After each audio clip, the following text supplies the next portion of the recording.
Dino Bob here, or should I say Agricultural Bob? You could, I guess.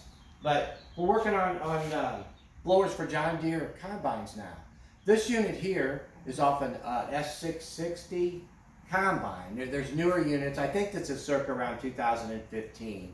And what this does, it's an air intake supply for that John Deere. And it's a root style blower, and it's a TVS.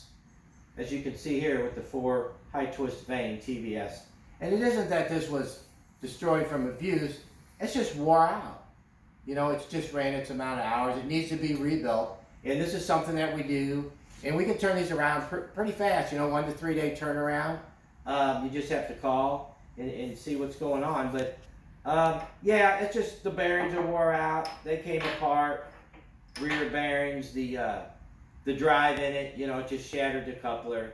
The drive gears are okay, which is good. So this is actually the blower system, you know, the roots vanes, which is gonna move the air, and then we have a typical front drive with a drive pulley. This is the rear, goes on the rear of the case. That's your oil supply. So I just wanted to show everybody that today, that we do these combine superchargers, and we have all the parts in stock. We can turn them around quick, and we can answer the questions. So if you have any questions about your combine root style supercharger, give us a call at 636-949-2275. Thanks.